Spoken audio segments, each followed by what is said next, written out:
Hello everyone. So today we are going to start another topic, that is treatment of stroke. Okay. So before going to treatment of stroke, we must know what are the goals of treatment. Okay. So first is we have to reduce the ongoing neurological injury. That means we have to reduce the progression of the disease, whether it may be ischemic or hemorrhagic. And also we have to reduce the mortality and morbidity of the patients, and we have to prevent the complications secondary to immobility. Why? Because the patients who are having stroke, they will be completely immobilized. So because of this immobility, there may be some complications like DVT, VT, pulmonary embolism. So that kind of complications should be prevented, and neurological dysfunction. And also we have to prevent stroke recurrence. That means recurrent attacks of the stroke should be prevented. So these were the main goals of treatment. So coming to this general approach, what was general approach that will be following when the patient came to hospital with an with this stroke? So first we have to provide adequate respiratory and cardiac support. That means we have to provide breathing, like as you know that ABC should be maintained properly, airway, breathing and circulation should be maintained properly. And immediately, so once the patient's everything, breathing and circulation and airway was kept to be normal, immediately we have to shift the patient for CT scanning. Why? Because only in the CT we can come to conclude whether it is hemorrhagic stroke or ischemic stroke. So depending on that only we'll be starting the treatment. Okay. And then like ischemic stroke patients presenting within hours of symptom onset for reperfusion therapy. That means if they are having ischemic stroke and they came within the prior time, so immediately we have to provide reperfusion. Reperfusion is nothing but we have to further providing circulation to the region of the brain which has ischemia, and because of that there is neuronal damage. So that we call it as reperfusion. So for the ischemic stroke patients, first we have to provide the perfusion therapy as early as possible. And then elevated blood pressure should remain untreated in the acute period. That means because of this hemorrhagic or ischemic stroke, there will be elevated blood pressure. So we should not concentrate firstly on this decreasing of this elevated blood pressure. So it's better not to treat it in the acute period, that is first 7 days. So that hypertension is only due to this compression or due to this obstruction caused. So we cannot consider it as an elevated blood pressure. We should not treat that. So, and then after 7 days, if it is still continuing in the same way, then we have to provide or start this antihypertensive medications. So if there is a BP greater than 220 by 120, so in that conditions only we have to start this antihypertensive treatment. So, and also when if there is evidence of MI and pulmonary edema, hypertensive encephalopathy, in that conditions only we have to treat this emergency hypertension. So if BP is treated in the acute phase, so in the acute phase, if we have to treat this blood pressure, if the patient is having pulmonary edema or hypertensive encephalopathy, in that time only we have to treat the patient in the acute phase. So in that acute phase, what are the medications that we can give? Or labetalol, nicardipine, nitroprusside. So these three were the drug of choice if we have to treat the elevated blood pressure in the acute phase of stroke. Okay. And then assess patients with hemorrhagic stroke to determine whether they are candidates for surgical intervention. That means if there is severe hemorrhagic stroke, then we have to check whether it requires any surgical intervention. That means we have to clip or any surgical intervention has to be done, that has to be identified. And then after the hyperacute phase, focus on preventing progressive deficits. So once the hyperacute stage was gone, then we have to concentrate on the progressive deficits. That means progressive neurological deficits that will be taking for a longer duration. So we have to focus on that deficits, and we have to minimize the complications, and we also have to institute some secondary prevention strategies, like secondary prevention strategies that we'll be seeing now in this pharmacological therapy. And non-pharmacological therapy for acute ischemic stroke, what we can do? So apart from treatment, we can go for surgical decompression. Why? Because of this ischemia, it may cause compression in a particular part of the brain. So for that, we'll be going for surgical decompression. We'll stop here. So this will reduce the intracranial pressure. Okay. And also in secondary prevention, what we can do, we can go for carotid and arterectomy. That means carotid and artery ectomy, breaking, cutting. So that was a procedure that can be done if there is acute ischemic stroke, and stenting may be effective in reducing stroke. For secondary prevention, we can go for stenting, placing a stent so that again it will not become narrow. Again, the blood vessel which is in the brain, which is damaged, that will again not becomes this narrow end. When it becomes narrow end, that is stenosis, again there is chances of ischemic stroke. So for that prevention, we have to do this stenting. Okay. So to prevent this stenosis, we'll go for stenting. So this comes under secondary prevention. And then coming to hemorrhagic stroke, if it was subarachnoid hemorrhage, then what we have to do, we have to clip or ablate vascular abnormality. That means whatever the blood vessel from which the bleeding is taking place, to that blood vessel, they'll keep a clip-like thing so that further bleeding will not take place from that blood vessel. And then insertion of an external ventricular drain with monitoring of intracranial pressure is commonly preferred in these patients. So they will keep a drain, So first a small pipe-like thing will be inserted into the brain. So that we call it as drain. To outside, it will having some like a pressure compressed one bottle like thing will be there. So with this vacuum like pressure, whatever the excess bleeding that has been taking place in the brain, that will be filled into this drain. So when we are keeping this extra ventricular drain, we should be very careful. Then we have to monitor this intracranial pressure during this process. So these two are the surgical processes that we go for hemorrhagic stroke. First is for a subarachnoid hemorrhage, we'll be doing clipping or ablation. For intracerebral hemorrhage, we'll be keeping an extraventricular drain. So all that excess blood, whatever it is, it will be drained out from that intracerebral region. So this is all about non-pharmacological therapy for hemorrhagic stroke. So these were the recommendations. For acute treatment, we'll be going for, so first of all, we'll be starting this Altiplase. If the patient comes in the prior time, that is before one hour of onset of symptoms, then it will be very much beneficial. So sometimes it may be made reversible. Whatever the stroke it is, that can be reversed if the patient came to hospital within 1 hour. So at that time, what we'll be giving Altiplase at the rate of 0.9 mg per kg IV for 1 hour in selected patients within 3 hours of onset. So this was the recommendations. If it is like 3 to 4.5 hours of onset, that will be giving for over 1 hour between 3 and 4.5 hours of onset. For aspirin, 160 to 325 mg daily started within 48 hours of onset. So this is for acute treatment. And then for secondary prevention, so for prevention of stroke due to some secondary causes, that we call it as secondary prevention. So for that, for non-cardioembolic stroke, we'll start with antiplatelet therapy. So when we are keeping the patient on antiplatelet therapy, at that time we should not give other kind of drugs. Aspirin, clopidogrel, aspirin extended release dipropionol. So all these were given. And for cardioembolic, that means especially in atrial fibrillation, then we have to go for vitamin K antagonist, and that is dabigatran.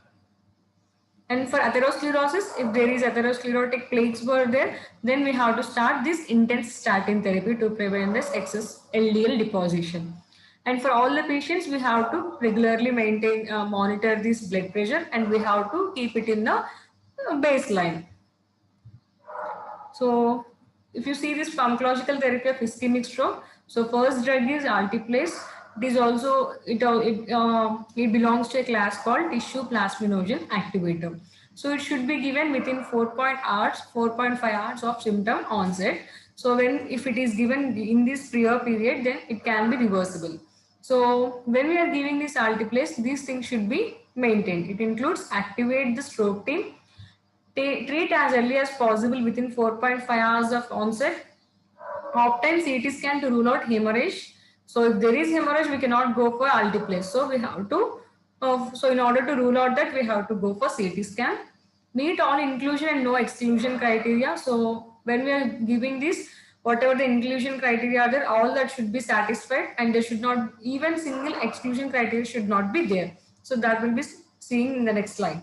And administer Altiplase, as we have seen that what was the dose. So it has to be infused IV over 1 hour with 10% given as initial bolus over 1 minute. So first 10% should be given as IV bolus. That means all of a sudden we have to push the drug into this IV and then slowly we have to infuse for 1 hour. So first 10% should be given within 1 minute and next remaining should be given as within 1 hour. And avoid anticoagulant antiplatelet therapy for 24 hours. So when we are starting the patient with altiplase, during that time we should stop all the anticoagulants and antiplatelets. Why? Because again these may increase the risk of bleeding. So in order to prevent that, we have to stop anticoagulants and antiplatelets for 24 hours. And monitor the patient closely for elevated blood pressure, response and hemorrhage. So when we are giving this altiplase, we have to monitor this blood pressure and what was the response of the patient. And if there is any hemorrhage in any part of the body, that has to be checked. So these are the things that we have to follow when we are giving altiplase. So this chart shows what were the inclusion criteria and what were the exclusion criteria. Inclusion criteria include age above 18 years and clinical diagnosis of ischemic stroke causing a measurable neurological deficit. That ischemia, whatever it is, that should be very big. Until and unless if it is negligible, we should not go for altiplase. If it is causing neurological deficit, then only we have to start this.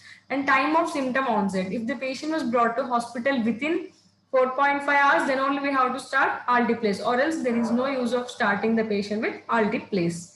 And then coming to exclusion criteria, if there is any evidence of hemorrhage in the CT scan, we should not give. If the patient is like if the symptoms were mild and if the patient is recovering, no need to start. And high clinical suspicion of subarachnoid hemorrhage, even with normal CT, in that conditions. Active internal bleeding like gastrointestinal, genitourinary bleeding within 21 days, in that conditions. Known bleeding diathesis including but no limited to platelet count less than 1 lakh. Patient has received heparin within 48 hours and had an elevated APTT. So who are having a risk of bleeding? So if you see this, who are having a risk of bleeding, only that patient should not be given this altiplase.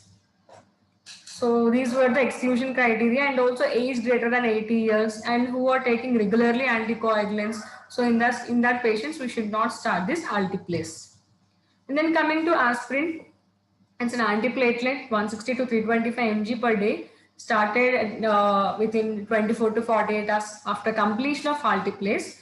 So after giving altiplase, after 1 or 2 days, we have to start with this aspirin. Why? Because if we are starting immediately, it causes bleeding in some or the other part of the brain or our body. So it should take a time gap of at least 24 to 48 hours to start this aspirin. And for secondary prevention of ischemic stroke, in that chart we have seen, if there is atrial fibrillation, we have to give vitamin K antagonist, that is warfarin, that is the first line of drug, or else dabigatran, which is an oral anticoagulant. If there is atrial fibrillation, we have to give warfarin or dabigatran. If there is elevated blood pressure, we have to treat this elevated blood pressure only after acute phase, that is after 7 days.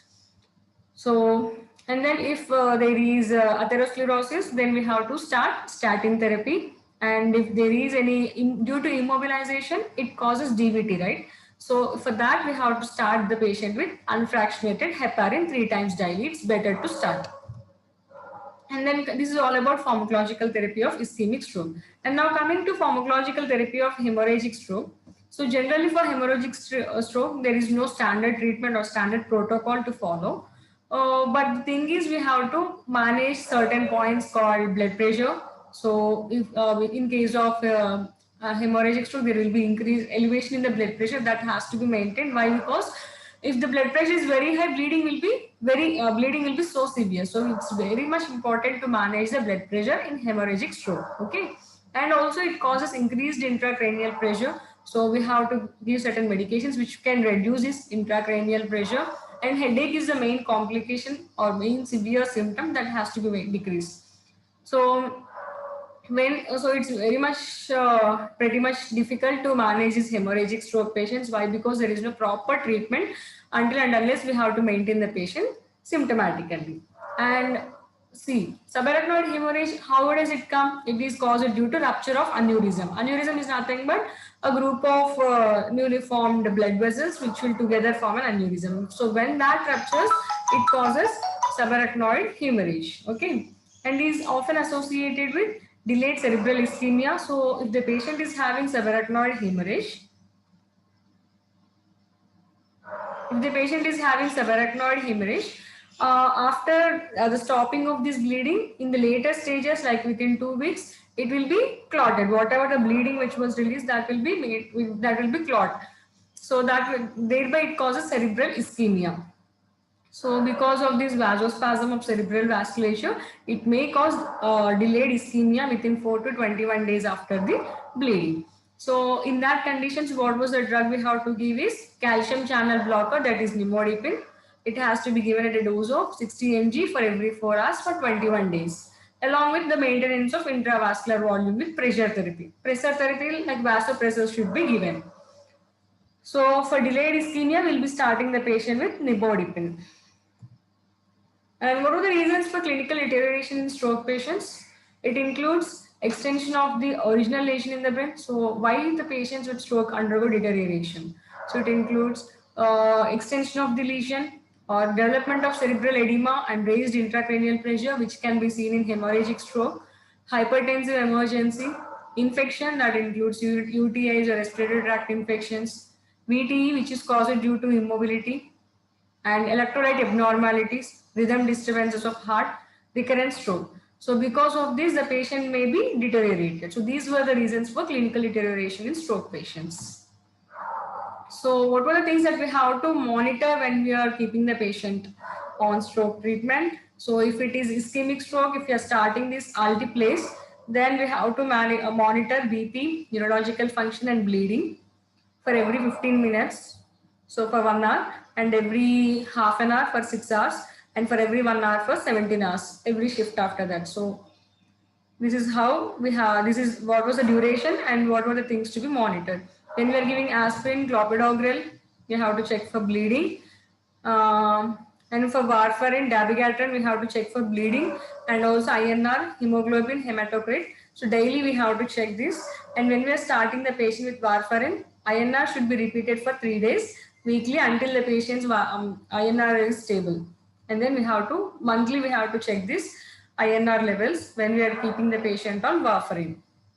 Hemorrhagic stroke, if we are starting with nimodipine for subarachnoid hemorrhage, then we have to check this BP, neurological function, fluid status. Why? Because we're keeping the patient on, so we are keeping the patient on vasopressors. So we have to check this fluid status also. And if the fluid is more, it causes cerebral edema. So we have to prevent that. So every 2 hours, we have to check the patient in ICU. And for all the patients, we have to check temperature, complete blood count, pain, cough or chest, cough, muscle or chest. Electrolytes and ECG should be monitored regularly for every 8 hours. Heparins for DVT bleeding, platelets and prophylaxis. So when we are giving this heparin for DVT, so for that we have to check for bleeding daily.